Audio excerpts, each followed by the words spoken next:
Fala galerinha, muito bem-vindo a mais um episódio aqui do Geração Cast.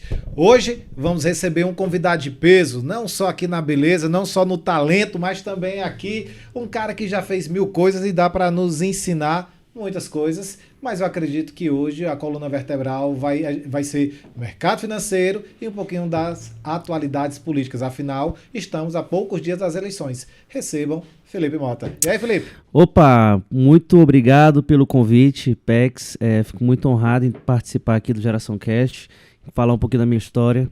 E vamos lá. Beleza, que bom. Felipe, Posso dizer que tu é muito envolvido com campanha política, mas Sim. é mais do que ser envolvido. Tu tem uma. Tu já trabalhou em campanha, mas eu vejo que tu tem assim uma certa paixão, posso dizer, por política. Como é? Explica isso. Sim. Como é que é isso e como é que começou? Então, minha paixão por política, ela começou muito cedo, né? Assim que eu entrei na minha faculdade, na primeira faculdade de Direito, lá em São Luís, né? Na FACAM.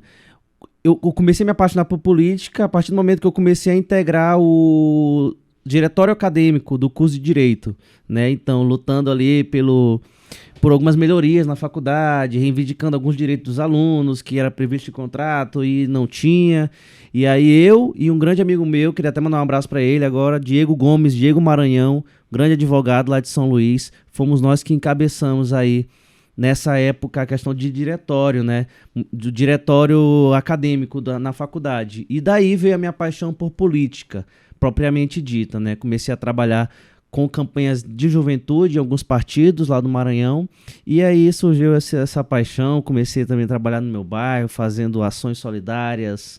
Eu posso dizer que hoje eu sou uma liderança comunitária no meu bairro, no bairro do Bequimão, em São Luís do Maranhão, né? Então, realizei sopão, eu realizei Dia das Crianças, sempre ajudo lá com o pessoal, dou camisa, brinde, bola, Dia das Crianças, então sempre tô nesse meio político aí. Sabe que uma coisa que eu imagino que fazer política tem que ter assim uma certa paixão, porque deve ser muito cansativo, eu digo, porque assim, fora é muita gente para lidar, mas são especialmente aqui no Brasil também, né? Porque assim tem muitos itens que compõem uma política, especialmente em época de eleição, como estamos agora, né?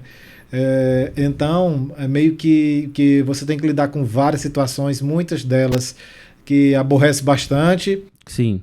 Então tem que ter uma certa paixão aí, entendeu? Porque tem uma grande diferença entre a política e a politicagem, né? Mas aí, pode separar? Tipo assim, onde é que você já viu acontecer uma sem a outra? Você já viu acontecer uma sem a outra? Já vi acontecer uma sem a outra. Porque tem muitos políticos por aí, eu conheço vários, que realmente trabalham em prol da sociedade, que realmente buscam melhorias, buscam a questão de melhorias para o povo.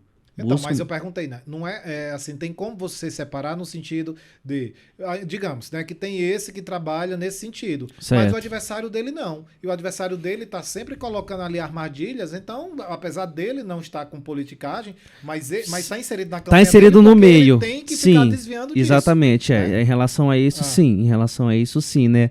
Porque justamente tem esse tipo de pessoa que tu tá falando. O político honesto, ele tenta sempre andar numa vertente certa, numa vertente correta, mas infelizmente existe a parte da oposição, né? Que joga como se fosse de artimanhas ali para que ele tropece, para que ele erre em algum momento e aí ele seja julgado por aquele ato que ele foi induzido a cometer, entendeu? E daí aí a pergunta fica, né? E como é que um político que quer vir fazer um trabalho honesto, pensa realmente na população, como é que ele lida com isso? Porque, de novo, ele tem que lidar com essa politicagem que a gente está falando aqui agora.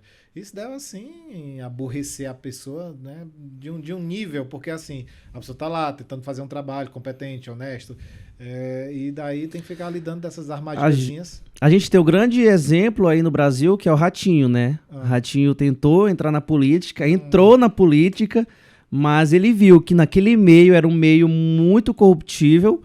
E aí o que aconteceu? Pessoas fizeram de artimanhas para tentar lubridiar, tentar tirar ele do foco. Não conseguiram, porque é um cara de cabeça feita, todo mundo conhece o Ratinho, sabe do potencial que ele tem como apresentador de programa, né?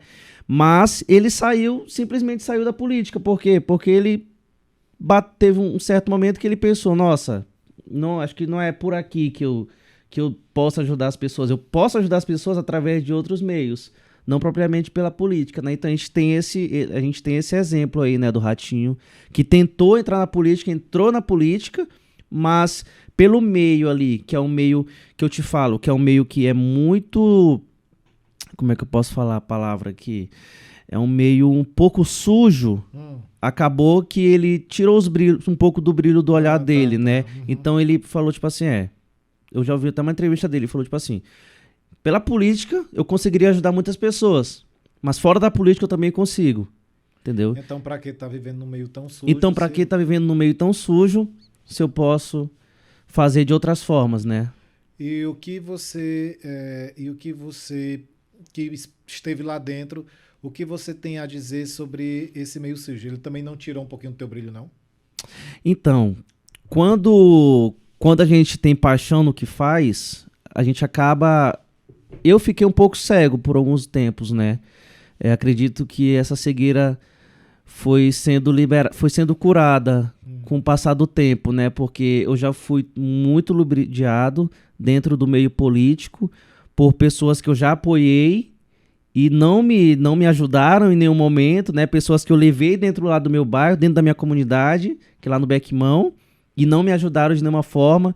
Pessoas que eu levei para dentro de associações que eu tinha acesso, que eu tenho acesso, e não me ajudaram de alguma forma. Então, assim, nessa minha trajetória na política, até os dias de hoje, eu posso dizer que eu fiquei um pouco enojado. Mas a minha paixão pela política em si, ela nunca cessou, né? Porque eu gosto de falar sobre política, eu sou ativista político, não vou falar aqui sobre partido político, porque esse não é o assunto, né? Mas a minha paixão por política, propriamente dita, ela é acesa ainda até hoje, né? Aquele ditado que eu te falei, aquela palavra que eu te falei, né? Eu sou apaixonado pela política, não sou apaixonado pela politicagem, né? Que são esses abutres da política aí, essas pessoas que usam da política de má fé, né? Mas o negócio da tua família vem desde antes, né? Porque eu digo, vocês são donos de uma malharia muito famosa em São Luís. Sim. E a história começou com tua avó. Foi tua avó Minha avó. Que criou do zero, Sim. foi isso? Eu me lembro como se fosse hoje. Vamos lá, vou começar a história. Eu me lembro como se fosse hoje, né? Minha avó, uma mulher excepcional, maravilhosa, sempre nos ensinou sobre ser empreendedor, sobre ser dono de um negócio, né? Então, ela começou lá no quintal da nossa casa. Eu me lembro que a malharia era... Eu era criança, então eu me lembro alguns flashes, né? Eu me lembro que a malharia começou lá no fundo da casa dela. O que é que tua avó fazia antes disso? Tu lembra? Antes da malharia? Ela já costurava. Ela era costureira? Ela era costureira, Okay. Ela já trabalhou de tudo. Acho que vem de família esse lance de trabalhar de tudo, né? Ela é virada, né? Ela é virada no raio, então. E aí começou lá no quintal da casa dela e tudo mais, e aí tomou a proporção que é hoje, né? Então a gente tem 25 anos de tempo, né? 25 anos de Malharia Vitória, lá em São Luís. E a gente pode dizer, posso afirmar aqui, na verdade, que é a maior malharia do Maranhão, né? Então, a nossa história começou muito antes, nunca foi fácil. Não tô dizendo aqui que a gente começou lá no quintal da nossa casa e de uma vez estourou, né? A gente teve nossos altos e baixos. A gente teve também... No período da Malharia Vitória, a gente teve uma marca de roupa. Tu acredita? Aí foi? Chamada Calf. Que é Kate, Ayrton, Liliane e Fátima. Deve ser os filhos da tua avó. São os filhos. Calf. Então, ela fazia calça. A gente tinha uma loja no shopping chamado Colonial Shopping. Lá em São Luís. Que é no centro. Que era no centro. Isso. Não sei se existe ainda hoje essa loja, né? Mas começou ali no quintal da casa da minha avó, e aí a gente foi tomando proporções maiores e chegamos até onde a gente chegou, né? Então a gente tem uma história de vida muito bacana aí. Tem uma história que eu não sei se tu pode ou quer comentar aqui, e se não quiser a gente já passa para a próxima, mas que tu conta que tu ia com tua avó e para uma feira de bairro e colocava assim as roupas botava um lençol, uma coisa assim. Tem essa... Foi com a minha mãe. Foi, não, Pode falar isso? Foi com minha mãe mesmo. Tua mãe sem ser tua avó, É beleza. porque pessoal, eu tenho duas mães, né? Que é minha avó e minha mãe. Não, beleza, ok. Eu fui com minha mãe, né? A gente tem uma feira lá em São Luís chamada Feira do Mangueirão. Que fica em qual bairro? Lá no Araçagi, Sol e Mar, ali pra aquela região ali. Sei. Ali pra região do Araçagi, ali por dentro. Por dentro do Araçagi, né? Eu acho, se eu não me engano, o bairro chama Mangueirão, se eu não me engano. Eu não sei te dizer, Pex, mas eu não sei se é a rua Mangueirão ou se é o bairro, não sei, enfim. A gente ia dia de domingo pra feira, eu me lembro como se fosse hoje, no golzinho que eu tinha. A gente botava as roupas na mala do carro. Isso minha avó já tinha malharia, né? Mas o que a gente fazia? A gente botava as roupinhas dentro do carro e ia pra feira. Dessa Calf? Não da Calf. Isso aí já é bem depois da Calf, entendeu? Mas tu tinha quantos anos? Eu tinha uns 16 anos. 16 anos. 16 anos. Aí ia tu e tua mãe. Ia eu e minha mãe. Só vocês Geralmente dois? ia eu, minha mãe, e às vezes ia eu, minha mãe e meu padrasto, às vezes ia eu, minha irmã e meu irmão, só que meu irmão era muito novo. Meu irmão tem 19 anos, mas ele era muito novo. Então, às vezes, ele ia pra acompanhar a si mesmo, entendeu? Só pra passar o dia com a gente. A gente chegava lá, estendia uma coxa de cama velha e colocava as roupas em cima. E vendia. E vendia tudo. E minha mãe vendia tudo. Então, aí ia perguntar, e tu participava também da venda? Tu era vendedor, ficava só acompanhando? Eu ficava mais acompanhando e organizando, né? Mamãe que atacava, ela que gritava e tal. Na época, de feira mesmo. Na época eu tinha um pouquinho até de vergonha, né? Mas eu aprendi, foi uma época de muito aprendizado, né? Porque foi assim, a minha mãe tinha uma empresa lá em São Luís de transporte executivo. Tinha uma empresa lá em São Luís de transporte executivo, né? Então, durante uma época da nossa vida, a gente teve muita grana, né? E aí o que aconteceu? Teve um caso a nível de Brasil que explodiu. Eu não sei se eu posso contar, não sei. Foi um caso a nível de Brasil que acabou influenciando numa empresa que a gente prestava serviço. Essa empresa ela estava meio que falindo e cortando gastos. E aí a nossa empresa ela faliu nessa época. Mas o que é transporte executivo? Transporte executivo a gente tinha uma frota de carros, entendeu? E com vários motoristas. E aí a gente trabalhava apenas com os motoristas dirigindo para a diretoria dessas empresas grandes. Como uma espécie de taxista de luxo. Exatamente, Os nossos carros eram todos carros a mais, entendeu? Ou seja, era Corolla, era carros tops, entendeu? Da época. Da época não, isso aí tem uns 9 anos. E, no caso, isso era da quem? Esse negócio era da tua avó ou da tua mãe? Da minha mãe mesmo. O nome da empresa era Executive e Rent a Car. Tua mãe puxou um pouco a tua avó também, nesse sentido de ser do nada, né? Sim, todo mundo. Todos nós. Teu irmão também? Meu irmão não, porque é de uma geração mais nova, né? Então, aquela geração que não tem... Já foi criada com leitinho, é isso? Já foi criado com leitinho, né? Não que eu não tenha sido criado também no leitinho. Mas então, aí essa empresa estava meio que cortando os gastos e aí acabou que a empresa da minha mãe faliu. E nisso, minha mãe, antes dessa empresa, ela sempre trabalhou com minha avó na malharia, né? Então, minha avó sempre falava, minha filha, acompanha a gente aqui na malharia e tal. Aquele papo de família. Mas os Calf trabalham todo mundo lá na malharia? Todos trabalham na malharia hoje. É mesmo? Todos. Sua avó deve adorar, né? Liliane, ela é gerente financeira. Ayrton, ele é vendedor. E a minha mãe também faz parte da venda. Aí tem o Ricardinho, que é filho da minha avó, só que eu considero como irmão, porque a gente foi criado junto. Até agora, até que a gente ficou... Mas o Ricardinho é Calf em qual onde? Não, ainda não tinha Ricardinho nessa época. Ricardinho. Então era então só... Tá faltando o F. Tá faltando o R. O R. Não, Calf não tem R. Não tem R. Então, mas você falou 3, tá faltando 1. Kate, Ayrton, Liliane e Ricardo. Tá. Porque o F é de Fátima, que é Maria de Fátima, nome da minha avó. Tá, entendi. Entendeu?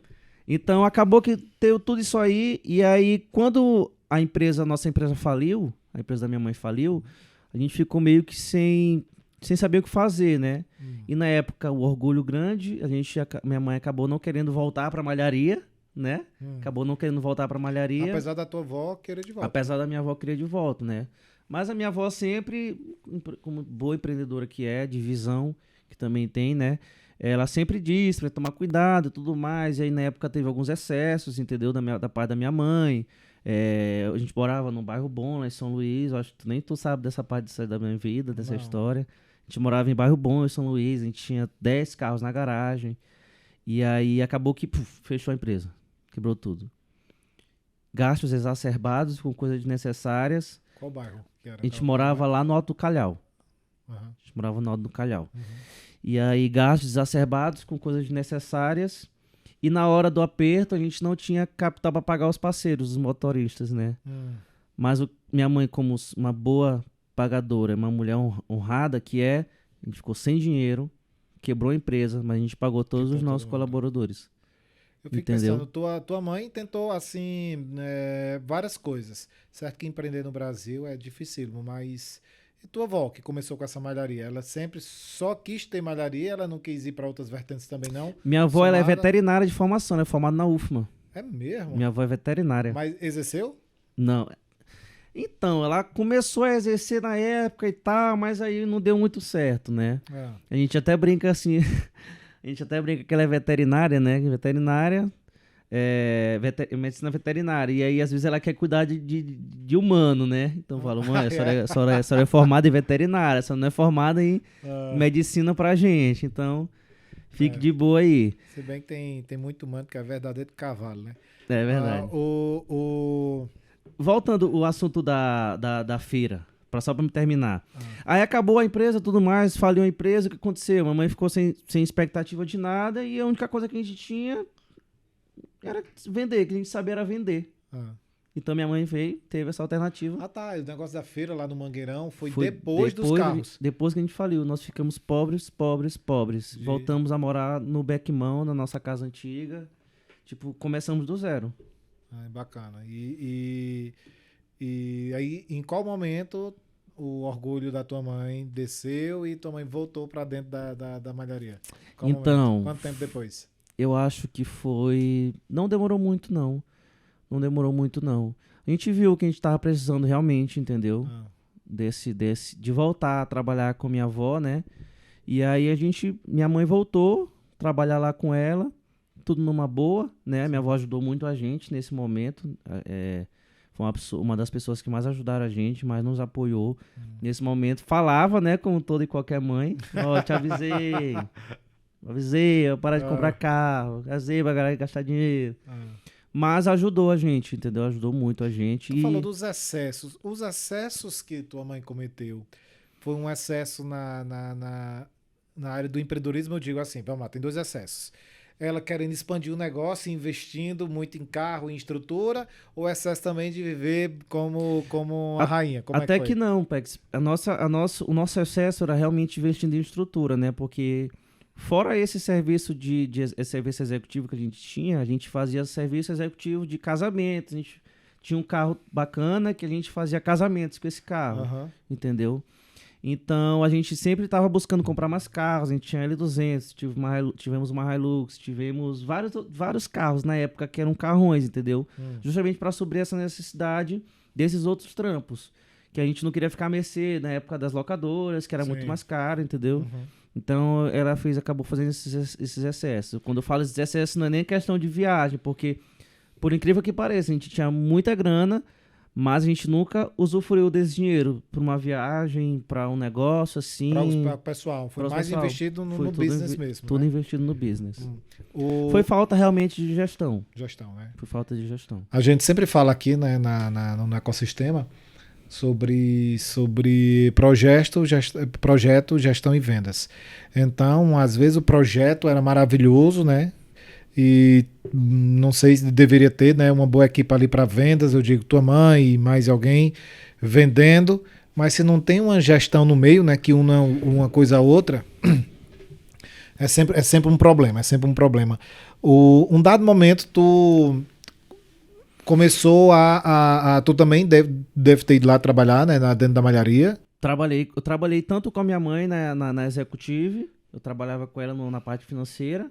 E trabalhei também na malharia. Na malharia eu trabalhei a maior parte da minha vida, né? Trabalhei eu trabalhei na malharia sendo vendedor. E vendedor de malharia é aquele vendedor de balcão, né? Vendedor que de balcão. O cliente isso, lá e você atende. A gente fala no X1, né? Só que é presencial. Presencial. E tu sempre se destacou assim? Como foi Eu sempre fui o melhor vendedor da Malharia Vitória. De todos, eu sempre fui o melhor vendedor. Porque eu sempre fui o mais persuasivo. Eu sempre fui a pessoa que mais sabia converter. Aquela questão, eu sempre soube gerar relacionamento com os clientes. Que a gente sempre fala aqui, né? Eu sempre soube muitas técnicas, só que de forma empírica. Eu posso dizer isso. E às vezes o presencial eu acho mais simples do que como se eu estivesse falando com uma pessoa. Não, mas é mais pelo simples porque telefone. você consegue fazer mais armas de persuasão no presencial do que, Sim. do que na call. E aí tu começou a trabalhar lá, mas essa história de ser vendedor, alguma vez assim, porque vendedor é aquele profissional que ganha de comissão, beleza, mas não investe, infelizmente, muito assim em técnicas. Então, por não ter técnicas, na maioria das vezes existe muita sazonalidade, porque existe uma forma diferente. Você foi vendedor de um setor e de um setor que tem ticket baixo, recorrência, então é um tipo de venda. Mas você pegava do jeito aí que vocês colocaram essa estratégia de você ser vendedor de balcão, vamos chamar de lead, para não dizer cliente, aquecido, porque a galera já entrava, então se entrava já tinha ali intenção de comprar, de fazer orçamento, então você pegava aquele ali já aquecido. Mas existe também o vendedor que vai atrás da venda lá fora. Você estava numa área ali, dentre os projetos de venda, uma área melhor, mais aquecida do que... Porque estava de balcão, uma pessoa chega. Sim. E daí são... Eu, por ser o vendedor que eu era na malharia, o que eu fiz uma época, né? Recente, antes de eu vir... Não, tem uns 2 anos isso. Cheguei com meu tio, a gente teve uma ideia com a Ayrton, meu tio. A gente teve uma ideia, rapaz, vamos atacar a região do Porto, de Itaqui, né? Que é a região portuária, que tem várias empresas e tudo mais. E aí a gente fez essa questão de prospecção ativa, né? Com leads frios, que a gente pode falar leads frios, né? Com pessoas que nunca ouviram falar da gente, pessoas que talvez nem tivessem interesse. Sim. E foi aí que eu fiz muito mais clientes, né? E clientes de ticket alto, porque aquela região portuária de São Luís, a gente vendia muito fardamento para empreiteiro, né? Que é fardamento de pedreiro, de auxiliar de pedreiro, essas coisas assim, fardamento de pessoal que trabalha de máquina, essas coisas, entendeu? Então eu sempre fui essa pessoa que fez esse tipo de prospecção, com leads frios também, né? Então, a gente tinha os leads quentes, que as pessoas chegavam na malharia já com a intenção de compra, a intenção de fazer orçamento, mas também a gente botou em prática há pouco tempo, tem uns 2, 3 anos que a gente botou em prática essa questão de ir atrás do cliente, né? E quem é que tá fazendo isso lá? Hoje quem faz, eu acredito que seja meu tio. Como eu tô desligado da empresa, Sim. assim, teoricamente estou desligado da empresa por não estar lá Sim, ativamente no dia a dia. Eu acredito que meu tio ainda esteja nesse tipo de serviço, né? Porque basicamente era eu e ele, né? A gente, segunda, quarta e sexta a gente já saía pra rua. Né? Então a gente sempre fazia, levava um catálogo, levava uma tabela de cores, tabela de todos os tecidos que a gente tinha, de malhas, levava modelo de camisa em brim, então a gente sempre saía já com todas as ferramentas necessárias para que a gente pudesse fazer uma boa venda. E tu, um dado momento, também começou a olhar para mercado financeiro. Como é que foi essa teu primeiro contato em mercado financeiro? Então, meu primeiro contato com o mercado financeiro, infelizmente, foi da pior forma, porque eu comecei o mercado financeiro observando o mercado de opções binárias, né? E eu falo infelizmente porque é um mercado que é extremamente manipulado. Tu com certeza sabe que é um mercado extremamente manipulado e não é um mercado seguro para se operar. Sim. Desculpe aos meus amigos que são traders aí de mercado de opções binárias, mas essa é a minha opinião e eu sempre deixei isso expressivo no meu Instagram, em todos os meios de comunicação aí, né? Então, eu tive meu primeiro contato com opções binárias. Coloquei dinheiro, eu nunca fiz um saque de opções binárias, nunca fiz um saque. Coloquei dinheiro na corretora, na época estudei, fiz alguns cursinhos de alguns traders, alguns gurus aí da internet. Uhum. Perdi grana, me frustrei, tive minha primeira frustração com o mercado. E aí, na certeza que eu sempre soube que eu poderia ser muito mais que aquilo, né? E aí, através de uma pessoa que eu seguia na época, eu conheci o mercado de B3. Eu já sabia que existia, a Bolsa Brasileira, só que aí eu fui conhecer mais a fundo depois que eu comecei a assistir as histórias dessa pessoa, né? Que foi a primeira pessoa que eu tive contato com esse mercado. Então, a partir dali, eu comecei a realmente estudar. Tanto é que eu saí da malharia, larguei a malharia contra tudo e contra todos, comecei a estudar noites e noites. B3. B3, isso. Comecei a estudar noites e noites B3. E até... Tem quanto tempo isso? 3 anos e meio. 3 anos e meio. E você é apaixonado, pode-se dizer assim, porque eu vejo que você fala muito de mercado. Eu sou tão apaixonado por mercado quanto eu sou por política. E tu opera todos os dias? Todos os dias eu opero. Eu opero hoje mini dólar. Mas tu começou pelo quê? Pelo mini índice? Então, comecei operando mini índice, né? Eu tive várias fases no day trade, no trade em si. Eu comecei operando mini índice. Quando eu comecei a operar, pela pouca experiência que eu tinha, me frustrei logo de cara, pensando que seria mais fácil e tudo mais. Mas tu já foi na Vera mesmo assim? Tu estudou um pouquinho, já começou a operar valores reais? Valores reais. Quebrei várias bancas. Não, mas tem um quê de impaciência em você também, né? Porque tu não tem um tempo lá que a pessoa... Sim. Mas tu já quer ir na Vera. Porque na época eu comprei infelizmente, eu comprei um curso de um guru, né? E aí ele dizia que tantas velas, depois de tantas velas era isso, eu comprava. Depois de tantas velas era não sei o que, vendia. Então eu botei aquilo no meu setup, né? Se fosse fácil assim. Se fosse tão fácil desse jeito, né? Eu olho pra trás hoje, eu acho graça dessa época. E fora B3, tu tem algum outro mercado que tu simpatiza? Eu digo então, Forex, cripto? Porque é análise gráfica, no final das contas. Sim, né? eu opero todo mercado que tem gráfico, né? Por conta que eu sou analista gráfico, né? Eu faço análise de gráficos. Então, depende... Pode ser o gráfico de bolsa, da Bolsa Americana, Nasdaq, S&P 500. Pode ser o gráfico do mercado de criptomoedas, Bitcoin, Ethereum, Litecoin, qualquer um desses mercados. Ou também pode ser o mercado de B3, né? Que é a Bolsa Nacional. Mini índice, mini dólar, gráficos de ações. Mas por que então mini dólar? Por que tu foi se especializar em mini dólar? Eu gostei muito do mini dólar porque o mini dólar ele é muito técnico. Ele respeita mais os padrões que o mercado me apresenta. No mercado financeiro existem alguns padrões que são chamados de figuras gráficas, né? Que muitas pessoas têm até esse conflito. Algumas pessoas dizem que gráfico não funciona, que tem que olhar o fluxo, aí alguns já dizem que o fluxo não funciona, que o price action, que é a ação do preço funciona.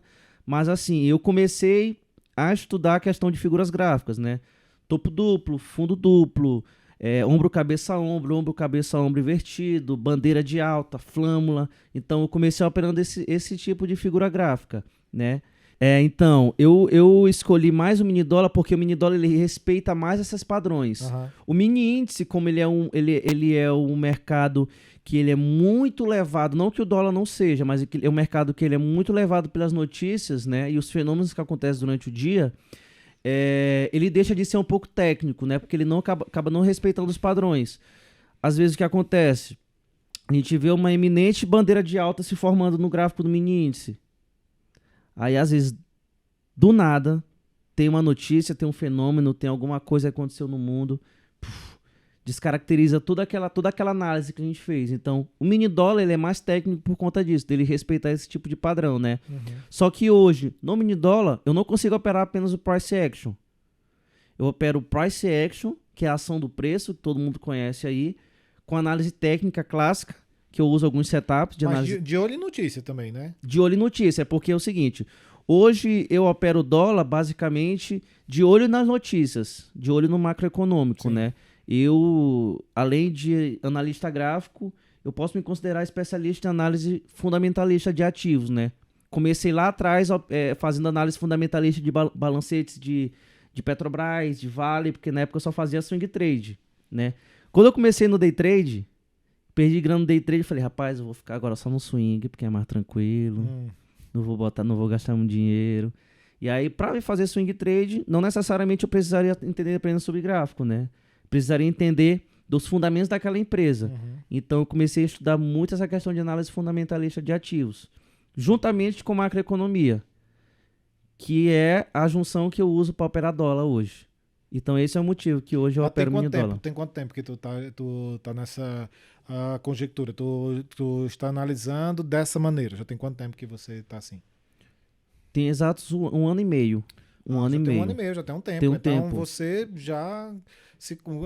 essa estratégia, você É uma estratégia, chegou na estratégia é uma que você estratégia validada que eu tenho. já validou, né? Isso, é um setup que eu uso é um setup de análise técnica que eu uso juntamente com fluxo, que eu olho o fluxo, né, onde eu vejo os posicionamentos dos big players, onde eu vejo o posicionamento dos bancos, onde eu posso ver onde está a questão de pressão compradora, pressão vendedora, e também eu uso a questão macroeconômica, né?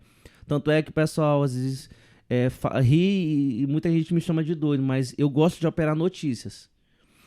Durante essa semana passada, a gente teve uma notícia muito interessante nos Estados Unidos chamada CPI americano. E aí eu estava ao vivo, dando aula pro pessoal, e aí montei uma posição comprada no dólar, já sabendo que poderia explodir, né? Por conta da expectativa daquela notícia, do que aquela notícia poderia influenciar no gráfico. E realmente influenciou. Nesse dia o dólar, ele disparou mais de 100 pontos. Agora vamos falar de dias assim. Eu quero falar de dias dias ruins. Dias ruins tem vários. Vamos falar de dias ruins. Eu quero que você escolha um dia em especial, que você fale dele. Eu não quero saber quanto perdeu nem nada, eu quero saber valores. Eu quero saber do que foi acontecendo ao longo do dia, tal como também eu quero falar de dias bons. Mas dias bons eu quero dividir essa pergunta em etapas. Vamos lá, dia ruim. Dia ruim, como é que você chegou nesse dia ruim? Você se considera que você foi levado ao erro? Diga lá. Então, eu sempre falo que o day trade você tem que ter a mente blindada, né? Tem que ter a questão do mindset todo o tempo blindado e você tem que trabalhar o seu psicológico sempre. Quando eu comecei a operar no mercado, isso eu operava ainda mini índice, eu tive um episódio muito chato de perca de grana, mas puro e exclusivamente por falta de mindset. Falta de mindset e por falta de estudo mesmo, entendeu? Então, assim, foi um dia muito ruim que eu perdi muita grana no mercado. Esse foi um dia que ficou marcado porque aconteceram vários episódios durante esse dia. Eu quebrei uma banca, quebrei o computador, quebrei o meu teclado, quebrei o meu fone de ouvido. Foi um dia de fúria. Foi um dia em loss em vários sentidos. Foi um dia de loss em vários sentidos, né? Contando assim, basicamente, eu fiz uma compra de índice e aí o índice começou a derreter. E nessa época eu não estudava macro. Não estudava macro. Essa época era só o gráficozão puro, né? Bem coisa de cabaço. Bem coisa de quem inicia no mercado, descabação, né? Então, eu montei uma posição comprada no índice e o índice começou a derreter. E aí eu fiz um negócio que eu não aconselho para ninguém que tá começando. Hoje eu faço porque eu sei o que eu tô fazendo, a questão do preço médio. Sim. Fui fazendo médio para frente, médio para frente, médio para frente. E aí o gráfico só derretendo. Quando eu me espantei, a minha margem já estava pela metade.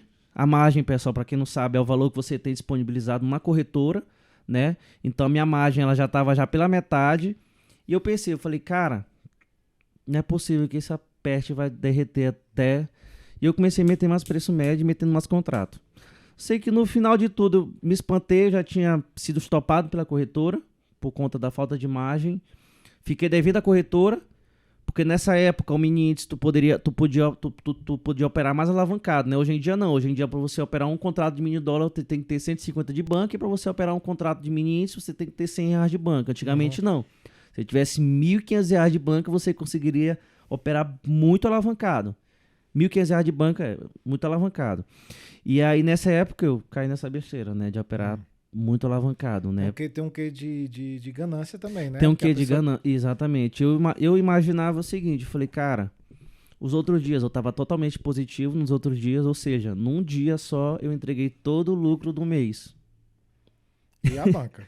E a banca. Então foi um dia... Não foi só o lucro, Foi um não. dia Foi a banca. foi um dia muito pesado pra mim, foi um dia muito complicado, foi um Aí dia que eu perdeu a banca, aí tu ficou puto, aí começou a quebrar as coisas. quebrei tudo, aí eu fiquei umas 3 semanas de mal com gráfico, não queria olhar Ah. gráfico. Ah. Tava sem dinheiro, tinha perdido todo o meu dinheiro, né, uma reserva que eu tinha. Ah, O fundo de emergência que eu tinha, eu coloquei todo de banca, né, que na minha cabeça, nossa, eu sou o cara, agora eu tenho banca, tenho margem pra me operar, então agora ninguém vai me segurar.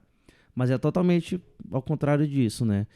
A ganância, às vezes, ela fala muito alto na nossa cabeça, mas a ganância, ela nos leva a um ficou um buraco. aprendizado aí, Com Felipe, certeza, nesse ficou um dia? aprendizado. Então, no final das contas, foi um valor que você perdeu, foi um valor que você pagou para um aprendizado. Exatamente. Porque é muito. Eu trabalho no mercado financeiro tem 13 anos, vai fazer agora, mês que vem, 13 anos, redondos. E te digo uma coisa, né?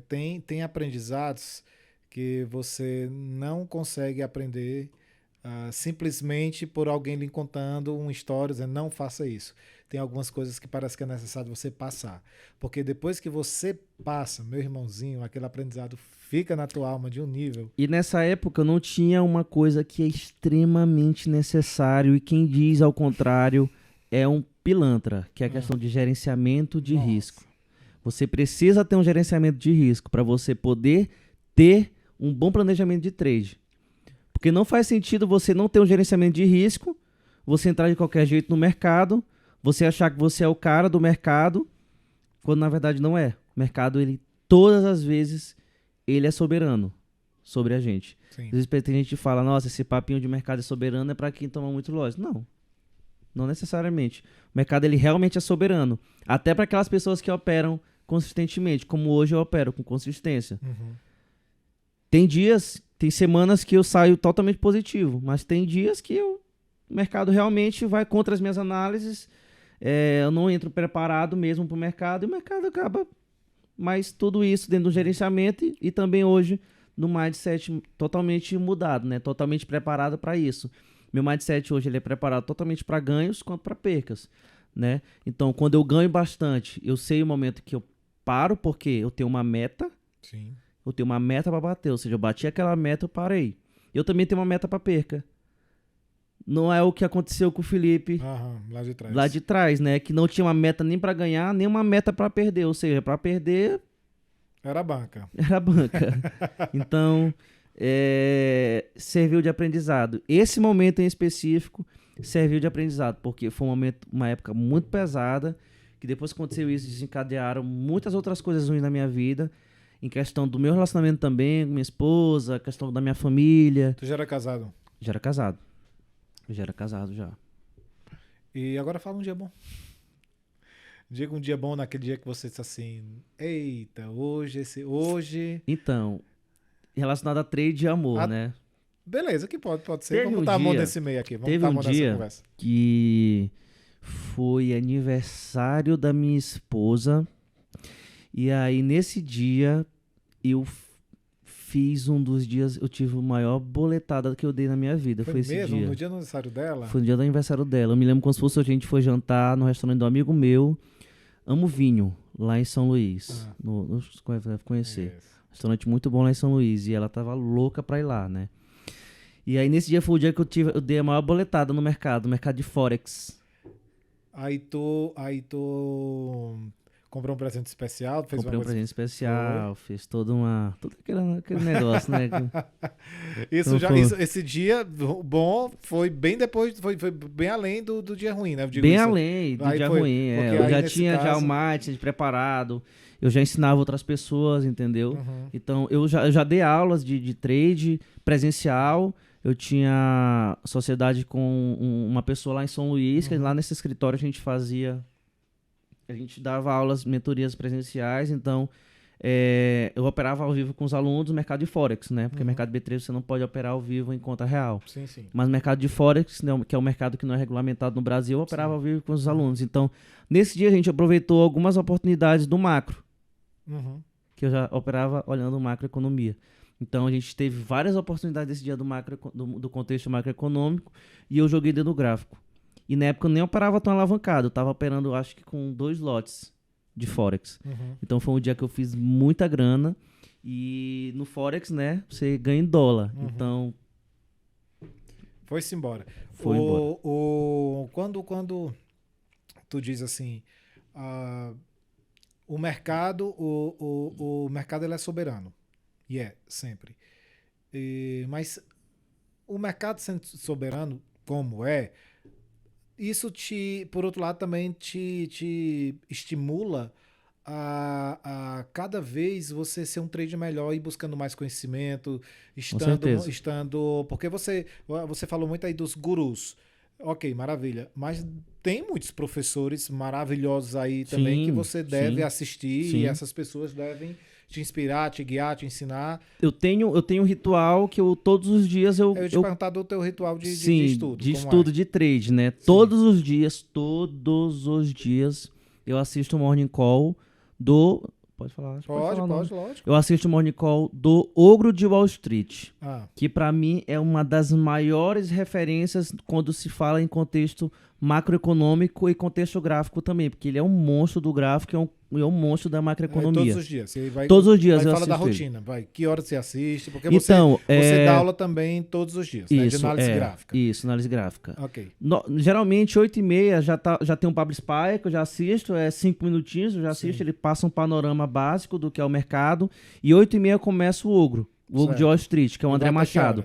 Ele vai até 8h45, 8h50. Tipo, 20 minutos. Ele faz um pré-market, Na verdade, tem mais cedo, que é o Falodi, o Fabrício Falodi, ele começa mais cedo, só que como o André ele já passa um panorama melhor, que eu acho, assim, que eu gosto de assistir mais o André, não que o Fabrício ele seja um péssimo, um trader ruim. Jamais, ele é um ótimo trader. Tão bom quanto o André. Você gosta mais aí eu gosto mais do André, quando a interação e tal, ele faz mais a minha praia. Então, eu assisto até ali 8h50, e aí junto com o que eu estudo, no dia anterior, por exemplo, amanhã eu vou operar com os alunos. Sim. Eu já sei o que pode acontecer amanhã no gráfico. O que pode acontecer, eu não sei o que vai acontecer, eu sei o que pode acontecer. Foi o que aconteceu ontem. Ontem, eu estava estudando sobre o dia de hoje. Hoje hoje foi um dia muito interessante no mercado. Eu vou pegar, não sei se foi hoje ou foi ontem, deve ter sido ontem que tu me mandou uma boleta tua. Foi ontem. Foi ontem. 800 pontos. 800 pontos. Meu take... 805 pontos. 805 pontos. Bem exato, tá aqui, tô olhando. Meu take... Aí foi no mini índice, porque... O dólar nesse dia estava travado. Tem dia que o dólar ele trava, ele fica em mercado de lateralização. Então, ele bate numa resistência, volta no nível de suporte. Então, ele fica encaixotado numa região de preço. E aí, eu tava dando uma olhada no índice. E eu falei, cara, esse índice bem aqui tá me dando uma oportunidade.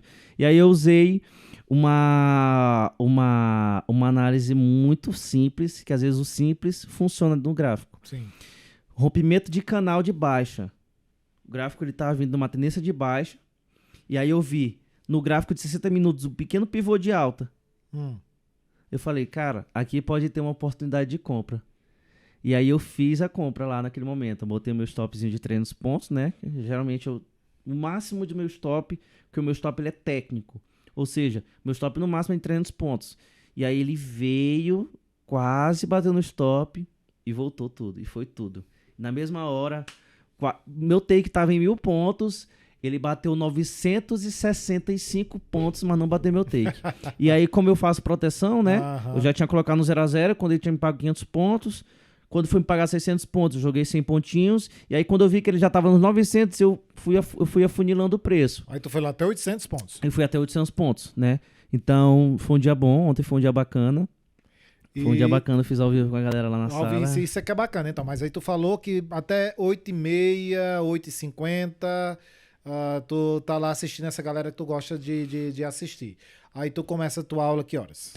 9 horas em ponto. Tu começa a aula 9? 9 horas em ponto. Geralmente tem gente que começa 10 horas a operar, mas eu gosto de operar cedo, porque antes das 10 eu já gosto de ter batido meta. E ter saído do mercado e viver o dia. Eu gosto de sair do mercado logo cedo, enquanto o mercado me dando a oportunidade logo cedo, eu já gosto de sair dele logo cedo. Porque, às vezes, o que acontecia muito comigo, eu entrava no mercado 9 horas, Bati a minha meta. Eu falei, não, vou fazer mais um pouquinho aqui. Dá. Aí eu devolvia tudo e ainda tirava o restante. Então isso não me gerava consistência a longo prazo. Não me gerava, nunca me gerou consistência. Então quando eu comecei a entender que você precisa ter uma meta, que é a questão do gerenciamento de risco, pronto. A longo prazo você fica sempre positivo. Tanto é hoje que se a gente puxar o relatório, eu tô 31,5% positivo. Eu vi, eu ia dizer isso, era o meu próximo assunto. Eu vi o relatório antes da gente começar aqui, tá 31,5%. 31,5%. 31,5% é extraordinário. A gente tá falando aí de quase uma geração. A meta é 20%, né? A meta é 20%. A meta é 20%. Mas essa meta, ela se passou por conta de várias oportunidades que o macro me deu durante esses dias. Pois é. Então, se tem a oportunidade, tu vai lá e aproveita. Sim. Isso é massa. Eu te mandei um dia também uma boleta de 39 pontos no dólar. Não sei se eu te mandei. Não sei. Vou até procurar aqui, porque eu tenho algumas boletas tuas, que inclusive eu até gosto de receber. Tá aqui, deixa eu ver. Acho que foi 39 pontos, foi 30 pontos. 30 pontinhos 30 no dólar. pontinhos tá no dólar. Esse dia foi lindo demais. Nossa Senhora. 30 pontinhos no dólar, tá aqui. O rapaz estava operando comigo ao vivo na sala e ficou louco. Ele ficou maluco. E eu tava explicando pra ele bem tranquilo, normal, pá. Falei, cara, vamos... Acho que foi venda, não sei se foi vendido que eu operei nesse dia. Não sei se eu operei vendido ou comprado. Enfim, sei que gráfico veio e foi direto no meu take, sem demorar muito. Foi muito rápido. Então, mais um contexto do quanto o macroeconômico é importante. Quando tu bate meta, assim, questão de minutinhos, tu realmente sai do mercado? Porque, tipo assim, às vezes se bate meta em minutos. O que acontece? Geralmente eu bato... tua aula tem duração de uma hora. Geralmente então, eu bato meta até 9h40, 9h30. Né? E como geralmente a minha aula de uma hora, quando eu bato a meta, eu fico um pouquinho a mais com o aluno, explicando por que eu tive aquela operação. E eu abro com ele eu abro com ele o investing.com, né, que é um site onde eu vejo as principais notícias que podem acontecer no dia, onde eu dou uma explanada no que por que aconteceu aquela movimentação no gráfico, entendeu? Eu explico um pouquinho para ele ali do fluxo, o que aconteceu no fluxo naquele momento. Então, eu fico um pouquinho a mais com o aluno para poder ele entender. Né? Eu não sou simplesmente, operei, bati a meta com o aluno, não. Eu faço realmente um acompanhamento educacional com o aluno, para que ele realmente entenda do que aconteceu ali no gráfico, entendeu? Por que eu entrei naquela posição e por que aquilo lhe deu gain. E também com o Dalois, né? Com o Dalois eu dou uma olhada, eu falei, cara, talvez eu tenha tomado loss aqui porque concorda comigo que talvez eu tenha comprado numa região de resistência. Então, beleza. Reanalisa conversando com o aluno. Né? Então, eu sempre tenho esse acompanhamento com o aluno bem de perto. Né? Você sabe que, de novo, né, eu trabalho com o mercado há muitos anos e, obviamente, conheço muitos trades que eu vi ao longo de todo esse período. E quando o pessoal começou a te observar mais de perto e começaram a falar assim, rapaz... além da aula de Felipe ser muito gostosa de assistir, porque é uma conversa, é uma comunicação, ele se comunica bem, mas ele é muito didático também, assim, a galera realmente aprende aquilo, porque você explica, você volta atrás e pega os pontos, independente do... acima de tudo, converso com o aluno. Né? Então, vira uma coisa muito didática, o pessoal começou a te elogiar muito. E esses 31,5% de que tu tá aí fazendo no mês, obviamente tem um mérito, porque esse é um número muito bacana, mas o bom é porque, assim, tipo, é simplesmente ao vivo com a galera. Com o aluno, sim. É ao vivo com a galera. É ao vivo. Tu gosta desse tipo de... Porque, assim, eu já lidei com muito trader que, assim... detestava dar aula de operar, tipo, alguém ao vivo com alguém. Sei lá, é algum tipo de insegurança. Como é você? Tipo, operar ao vivo com a pessoa, diariamente dar cara a tapa? Quando se tem técnica, né, operar ao vivo não é nenhum problema. Muitas das vezes, algumas pessoas não gostam de operar ao vivo porque realmente não sabem operar. Não vivem daquilo, não são consistentes. E na hora do vamos ver, não entregam o resultado que é para entregar, né? Então tudo é uma questão de técnica. Então, você se sente super bem operando ao vivo, Super conversando com a bem. Me sinto super galera. bem. Porque, de novo, é dar a cara a tapa todos os dias que você Sim. opera, você dá aula de segunda a sexta. Segunda a sexta. Segunda a sexta, dando a cara a tapa, conversando com a galera. E você gosta, fora operar, você gosta de dar aula. Sim, gosto. Gosto. Bacana, porque tem muita gente que não gosta. Daí, o que tu fazes, assim, por exemplo, quais são teus mantras? Porque, ah, vem cá, o mercado deu ruim. Aí deu ruim, você deu ruim até às 10 da manhã. E o que é que você faz para você fechar o gráfico e viver o resto do dia? Em dias ruins. Para Cara, suas outras obrigações. Como é? Fala aí. é bem. Hoje em dia é bem tranquilo, né? Eu consigo ficar bem de boa quando eu tomo um Lois, ou então eu consigo também ficar bem de boa quando eu tô no game. Então, se tornou hoje uma coisa bem Tipo rotineira, é uma coisa rotineira pra mim, entendeu? ah, Então, foi Lois, se liga, vai foi ver o Lois, foi resto do Lois, eu vi o dia. resto do dia tranquilo, suave, polo positivo, totalmente, então, de boa. Que bom. Me diga uma coisa assim, pra galera entender que real mesmo. Eu pergunto, eu tenho que eu vou te perguntar isso que eu pergunto a todo mundo, porque eu quero escutar a opinião de todos vocês. Eu vou fazer uma série agora com. Eu falo muito de empreendedorismo. Na minha vida, aconteceu exatamente assim, eu vou te dizer. Em um dado momento, eu saí de casa, e muito novo, não me planejei e perdi tudo. Fiquei sem nada.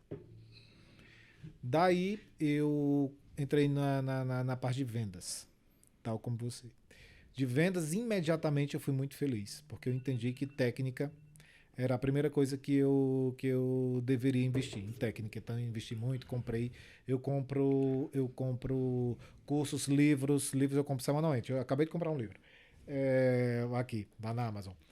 E daí, com o dinheiro que eu tinha em vendas, eu peguei e entrei no mercado financeiro.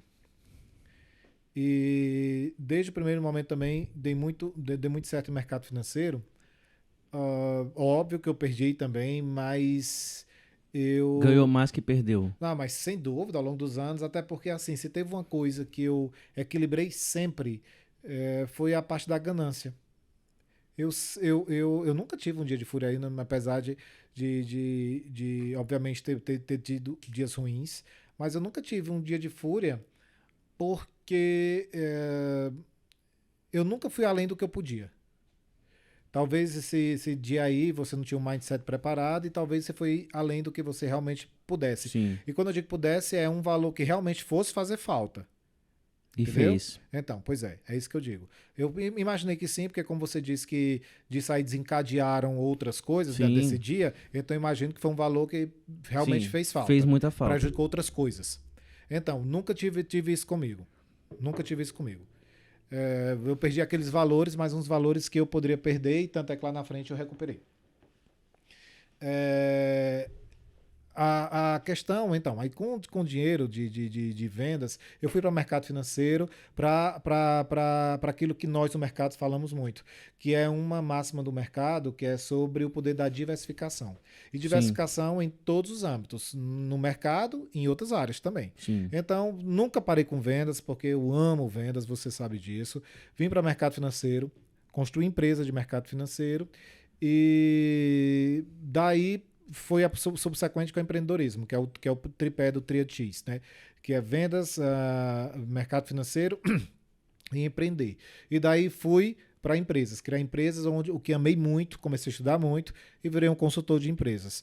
E para mim, ser consultor de empresas foi uma coisa que encaixou muito, porque assim, eu vejo muitos consultores de empresa que tá lá, com toda a teoria, com todas aquelas teorias que fez aí o MBA, fez uma faculdade de administração, fez vários cursos, mas só que eu não consigo sentir validação de uma pessoa que é consultor de empresa, mas que não teve o seu material, a sua essência forjado na venda.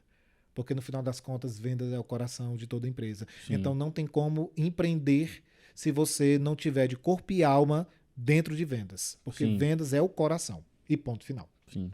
na minha opinião. Pergunta que eu jogo para você. É, o mercado financeiro, e agora você entrou sociedade de uma empresa aí, e agora você está diversificando de várias coisas, e tem muitas coisas a acontecer, e agora com planos de algumas coisas internacionais. Nessa perspectiva, eu posso perguntar se hoje a política você é só um espectador da política, tipo assim, porque antes você exercia na política. Sim. Agora você é um espectador da política, ou a política lhe apetece de uma forma que você pretende voltar sabendo como é lá dentro? É uma coisa que você pretende voltar, assim eu digo, porque você já sabe como é lá dentro. Hoje eu sou espectador, né? Sei como é lá dentro da política, mas por ser uma grande paixão da minha vida, eu pretendo voltar para a política, né? Eu tenho ambições políticas, né? Eu tenho ambições políticas lá na minha cidade. Talvez você precise de uma recepção mais forte para você não querer mexer com isso, mas enfim. Mas na parte disso que eu te expliquei tudo, né? De vendas, empreendedorismo. Você acha que você se achou? Tu tá com quantos anos? 26 anos. Beleza. Você acha que você se achou? Sim. É por com aí certeza, agora. sim. Porque a gente sente um clique, né? Assim, eu senti um clique, sinceramente. Assim, como tu falou, eu gosto de política, eu tenho projetos políticos lá pro futuro, mas nesse primeiro momento, eu não me vejo em outro lugar a não ser no ramo do empreendedorismo e mercado financeiro. Não me vejo em outro lugar. E que é bacana, então, porque a gente está falando das mesmas coisas, né? Porque você falou isso, a gente está falando, você é envolvido sim com vendas, Sim. né? Você é envolvido com o mercado financeiro e você agora está empreendendo e agora com estratégias até para ir para o internacional. Então, você sabe que quando eu fechei essa tríade, que eu chamo de tríade X, deu um clique, assim, eu senti que eu tinha achado o meu lugar. É por isso que eu estou te jogando essa pergunta. Você acha que você achou assim, você se sente confortável com tudo que está acontecendo? Sim, de uma forma veloz, inclusive, está acontecendo, porque tu está preparando o teu curso para ir agora 100% para o digital, e as coisas tu já dá aula, então as coisas estão começando começaram a acontecer muito rápido, né?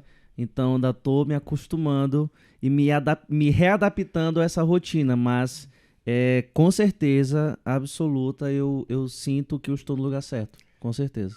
E agora eu quero que tu dê aí um recado pra galera, um recado assim mesmo na firmeza, de coração. Eu vou te dizer um negócio. A minha vida mudou completamente, Felipe. Eu estava falando isso hoje mais cedo ali com os meninos, numa reunião. Quando eu até respondi isso para um Reels e tocou até várias pessoas, eu fiquei impressionado porque eu na hora só fui verdadeiro. Depois que a pessoa mandou, que tinha uma galera, pessoas vieram atrás de mim dizendo que esse Reels tinha batido muito forte na pessoa, que eu fui reassistir o Reels, eu vi que eu falei, nossa, eu falei isso. E foi tão sincero que saiu. Que foi assim, as coisas começaram a dar certo pra mim quando eu, no meu caso, claro, percebi que eu tava só. Que quando eu tava naquela época ruim, eu não tinha ninguém. Não tinha ninguém. E daí eu sabia que eu tinha que arregaçar as mangas e vencer minhas guerras sozinho, né? E daí eu acho que foi muito assim um presente de Deus da coisa aconteceu dessa maneira, porque eu passei minha vida até aquele momento, né? Eu tinha passado minha vida inteira pensando que eu só seria feliz se eu fosse determinado, que era médico, inclusive. E eu pensei que eu tinha nascido para ser médico e tudo mais. E daí teve esse episódio muito forte na minha vida, porque eu simplesmente não tinha dinheiro para comer. Isso é fato. Para eu ir para outro lado da vida. Então, quando em um dado momento eu percebi que realmente medicina era uma coisa, era um sonho de infância, que na verdade eu não queria isso, eu via um médico lá, famoso na minha cidade, Dr. João, que eu amo, inspiração total, que ele era um super-herói, então na verdade eu não queria ser médico, eu queria ser ele, que eu queria ser um super-herói.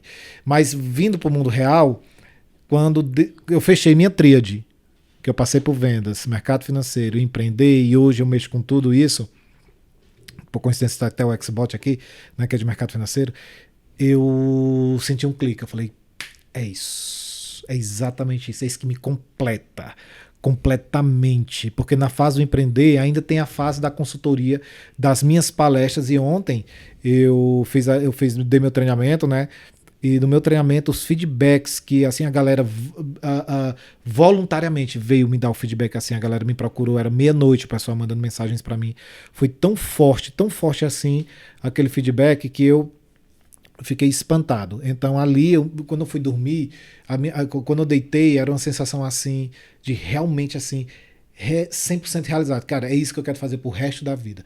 Então a pergunta final que eu vou fazer para você é, de novo, você sente que você é realmente isso que você quer fazer pro resto da sua vida, que é empreender, crescer, trabalhar no mercado financeiro lá na parte da manhã, dar aula, esse monte de coisa que você faz. Tudo isso você vê pro resto da sua vida, ou alguma coisa você, não, vou fazer até tal época da minha vida e depois vou parar. Porque no meu caso eu não vejo parando nada, eu vejo Então, continuando tudo. eu acredito muito nos planos de Deus, né? Mas a gente não sabe, se eu tô falando dos teus planos. Deus vai chegar aí e vai colocar os planos dele. Certo. Os meus planos é viver isso o resto da minha vida. É viver isso o resto da minha vida, porque desde o início do podcast eu venho contando minha história. Eu fui vendedor da madeireira da minha mãe. A gente não falou muito, mas eu empreendi já em muitas coisas. Eu tive hamburgueria, tive loja de roupa, empreendi. E agora no mercado financeiro. Ou seja, essa tríade do ecossistema hoje, ela se encaixa perfeitamente na minha vida. Porque eu sou vendedor, eu sou empreendedor e eu sou um profissional do mercado financeiro. Então, são essas três coisas que me realizam hoje. Então, é isso que eu quero E pro resto da você minha ama vida. fazer cada uma delas e pensa em fazer o resto da vida, né? Beleza. Então, Felipe já passou muitas necessidades na vida, porque empreender no Brasil tem altos e baixos. Sim. Mas como você passou necessidade lá de trás, quando sua mãe foi tentar também empreender e também passou pelas angrúrias de empreender aqui, e infelizmente até o momento, naquele momento sem técnicas, né? Porque infelizmente é isso. Também a galera falta também um pouquinho de apostar na técnica. Mas você que é um case de pessoa que passou por tudo isso e hoje não só se está se dando bem no que faz, mas é realizado no que se faz, porque é o outro nível de se dar bem. Porque tem muita gente que ganha dinheiro, mas não é realizado no que faz. Sim. Faz simplesmente pelo dinheiro. Por isso que eu fiz essa pergunta. Então, agora eu quero que você deixe uma mensagem final para aquelas pessoas que podem não estar felizes no que está fazendo, ou pode não estar fazendo nada e pensar que a vida vai ser péssima, porque ele não vê futuro. Para uma pessoa que já passou pelo que você passou, de vender roupa na calçada de uma feira, hoje está crescendo da maneira que você está. Eu quero que você deixe um recado final para essas pessoas. Há ou não esperança? Existe esperança sim, porque tudo que eu falei aqui hoje, eu consegui com muito suor, com muito esforço, mas também por conta das bênçãos de Deus na minha vida, né? Então, o que eu falo para você que está assistindo hoje esse podcast, que acompanhou aqui a gente até o final, que você não desista, você persista no seu propósito, seja ele em venda, seja em empreendedorismo, seja no nicho que for, né? Acredito que a maioria do público que vai assistir aqui vai ser o pessoal do mercado financeiro. Então, para você que está começando agora no mercado e de alguma forma pode estar frustrado por conta de não estar tendo resultados satisfatórios, eu te aconselho e te encorajo a estudar mais, a procurar blindar mais o seu mindset, blindar mais a sua mente e, consequentemente, as coisas boas virão, né? Você precisa plantar para poder você colher mais lá na frente. Então, esse é o recado que eu queria deixar pro pessoal. Galera, Felipe, por mais que eu seja uma pessoa que seja temente a Deus e você sabe disso, esse papo com você hoje, você é uma pessoa incrível mesmo, assim, você é uma pessoa que me inspira, eu vou dizer o porquê. Porque você é um profissional que você sempre está disposto a aprender e, ao mesmo tempo, você tem humildade. E isso para mim é muito inspirador. Isso é muito inspirador. Se as pessoas tivessem isso, as pessoas iam muito longe. Porque o conhecimento é aquele que vai te salvar, mas é impossível uma pessoa adquirir conhecimento se a pessoa vem arrogante, porque o arrogante ele não consegue identificar as próprias falhas. E é isso que é um dos grandes motivos que semanalmente eu invisto em livros, diariamente eu leio. Eu escuto podcasts e falo com pessoas, apesar de você ter menos tempo de mercado financeiro do que eu, mas sempre tem uma troca. E essa conversa aqui agora, a maneira que você se expôs, foi uma conversa muito bacana. Eu adorei esse podcast, de coração mesmo. Foi um papo que tem muitos podcasts que a gente faz assim, né? Que parece que é uma conversa profissional. E já tem um tempo que não é mais assim, mas com hoje foi uma conversa maravilhosa. Quero te agradecer realmente pela presença. Obrigado pelo convite. Valeu. Estamos aí. Galera, foi um papo massa, né? Foi um papo assim 100% verdadeiro. Dá pra sentir verdade, né? Nos olhos de Felipe. Quero convidar você pra... Rapaz, se inscreve nesse canal. Esse canal aqui agora vai trazer uma série de 30 traders, cada um com cases de sucesso que vão te inspirar, que vão te motivar, que vão te ensinar. E você vai sair, talvez, de uma situação difícil que você esteja se encontrando para uma situação de sucesso, como cada uma dessas pessoas que vão passar por aqui. Então, se inscreve nesse canal.